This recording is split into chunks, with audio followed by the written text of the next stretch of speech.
Oi, pessoal, bom dia, boa tarde, boa noite. Eu vou começar a falar sobre limites. Limites é o assunto inicial de cálculo. Embora, quando o cálculo foi desenvolvido, nada disso existia, né? Ninguém falava de limite, de processo limite, epsilon e delta. Quando o cálculo foi inventado, na verdade, o Newton usava um conceito de infinitésimo, que depois foi descartado porque acharam que poderia ser inconsistente, trabalhar com grandezas que eram infinitamente pequenas, mas diferentes de zero.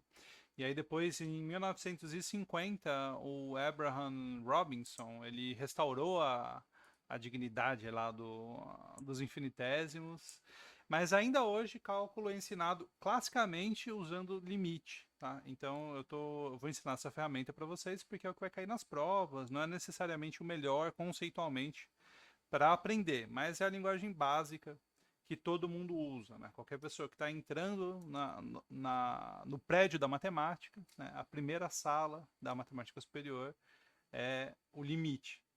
E aí, para ilustrar o conceito de limite, eu vou falar um pouquinho sobre um exemplo onde o limite acontece naturalmente, que é no cálculo da velocidade instantânea.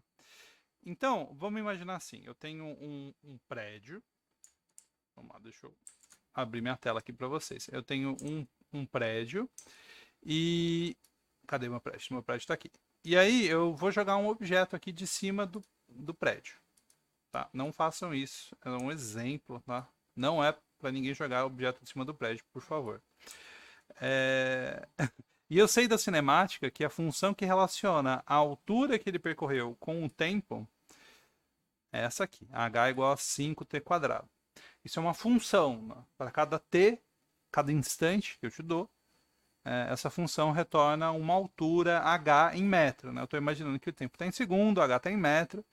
Isso é bem relevante para a nossa discussão, mas é bom sempre fixar as unidades quando você está dando um exemplo de uma função do mundo real. Ok, então essa função está falando que no t igual a 0, o h é 0. Quando t igual a 1, o h é 5, né? A altura vale 5 quando t vale 1. Então deixa eu colocar aqui, quando t vale 1, uns 5 metros abaixo. Mais ou menos. Quando t vale 2, essa altura já vai valer 20, né? Então eu vou colocar bem abaixo aqui, bem aqui embaixo. E quando t vale 3, ele já vai até sair da escala. Poderia fazer um gráfico desse deslocamento com o tempo. Inclusive, eu tenho um gráfico aqui que talvez ajude vocês a entender. Não sei se está dando para ver bem aí. Mas tudo bem.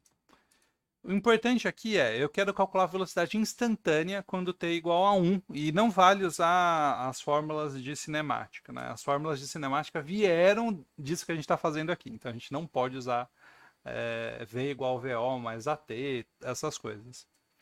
Aí o que eu vou fazer é usar a definição de velocidade média. Tá? A velocidade média entre dois pontos, eu vou colocar uma formulinha para ela aqui.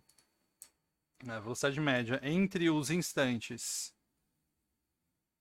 T1 e T2 vai ser a altura no T2, altura calculada em T2, menos a altura calculada em T1, dividido por T2 menos T1. Ok, e se eu quero saber a velocidade média em torno do 1, né, eu posso calcular a velocidade média, por exemplo, entre o 1 e o 2. Entre o 1 e o 2. Aí dá a altura no 2, menos a altura no 1, dividido pelo ΔT, né? T2 menos T1, que nesse caso vai dar 1. E aí minha altura no 2 dá 20. Minha altura no 1 é 5. E aí, por exemplo, a velocidade média entre 1 e 2 é 15 metros por segundo. Legal. Mas entre 1 e o 2, né, tem 1 segundo inteiro de diferença ó, no nosso gráfico aqui. Vou marcar o 1. Né, no 1 ela tá aqui no 5. E no 2, ele já está aqui no 20, mas a diferença, né, o ΔT é muito grande. Né? Aqui um ponto no gráfico, aqui o outro, vocês podem ver que tá meio aproximado, né? Mas assim, o ΔT aqui está muito grande, né? Tem 1 segundo de distância. Eu poderia pegar valores mais próximos, né? Poderia pegar 1.5, 1.2, 1.1, 1.0001. Poderia fazer muita coisa desse tipo. O que eu vou fazer é, eu vou pegar um ponto genérico, T2, que acontece um pouquinho depois do 1. Ele é 1 mais um ΔT. E aí você calcula a velocidade média entre o T1, que é 1, e o T2. Isso vai dar o H em T2 menos o H em T1 dividido por T2 menos T1. Tá? Eu vou deixar você fazer essa conta, tá? Por favor, pausa o vídeo e faz essa conta para ver no o que você chega. Então, pode pausar. Pausou?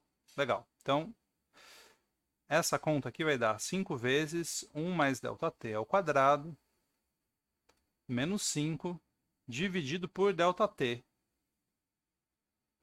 E se a gente desenvolver, isso aqui vai dar 10 ΔT mais ΔT ao quadrado sobre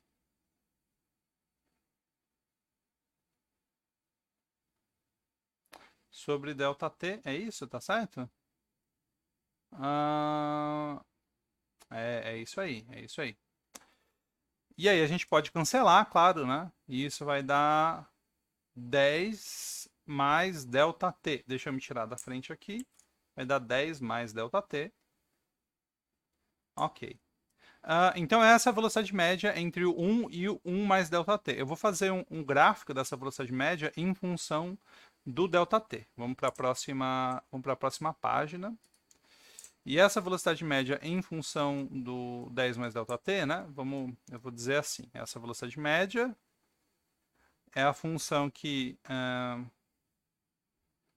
ela vale 10 mais ΔT, desde que o ΔT seja diferente de zero, né? Eu calculei aquela divisão da página anterior pensando que tinha um ΔT para calcular. Não posso fazer uma divisão por zero, era uma divisão por ΔT. E quando ΔT é igual a zero, ela não está definida, né? Então, quando ΔT é igual a zero, não tem nenhum valor aqui. Não faz parte do domínio da função. É uma função que vale 10 mais ΔT, só que o domínio dela são os reais diferentes de zero, né? Essa função velocidade média aí em função do ΔT. Então, se eu fizer um gráfico, dessa vez eu vou fazer na mão, tá? Então vai ficar uma coisa estranha. Se eu fizer um gráfico dessa velocidade média,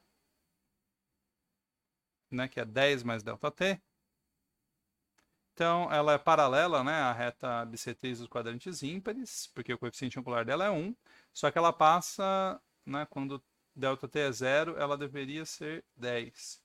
Então, mas aqui eu vou colocar uma bolinha aberta para simbolizar que ela não tem valor, e a gente continua o gráfico. Isso aqui era para ser uma reta só, tá? Deixa eu ajustar aqui. E esse ponto onde ela não está definida é o 10. E esse é o ponto. A função não tem valor, né? Se você pergunta qual é a velocidade média no zero, eu não posso. Qual a velocidade média no zero? Eu não posso te responder. Né? A velocidade média no zero, eu não sei. Não sei. Isso porque simplesmente não está definido.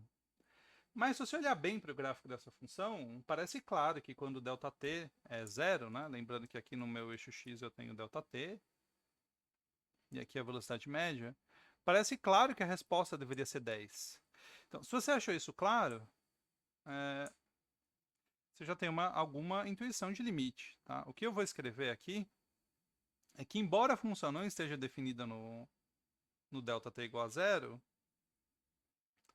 o limite quando ΔT tende a zero dessa função velocidade média é 10. Tá? Então veja bem o jeito que eu escrevi isso. Vou até dar um zoom nessa expressão aqui. Tá? Limite, lim, ΔT, uma setinha, para o valor, no caso é o zero, da função é igual a 10. Legal, então essa é a intuição. A função não está definida, nesse caso, a função não está definida em um ponto, mas está claro, está bem claro qual o valor que a função deveria ter naquele ponto, né? Então o limite serve para muitas coisas. Uma delas é essa, ele vai pegar uma função que está faltando alguns pontos e vai falar, olha, o valor da função naquele ponto deveria ser esse. Eu sei que não existe, né? Eu não estou querendo aqui sugerir uma divisão por zero, mas faz sentido que seja definido como 10. Legal, então no próximo vídeo eu vou falar um pouquinho sobre essa definição de limite, o que significa isso.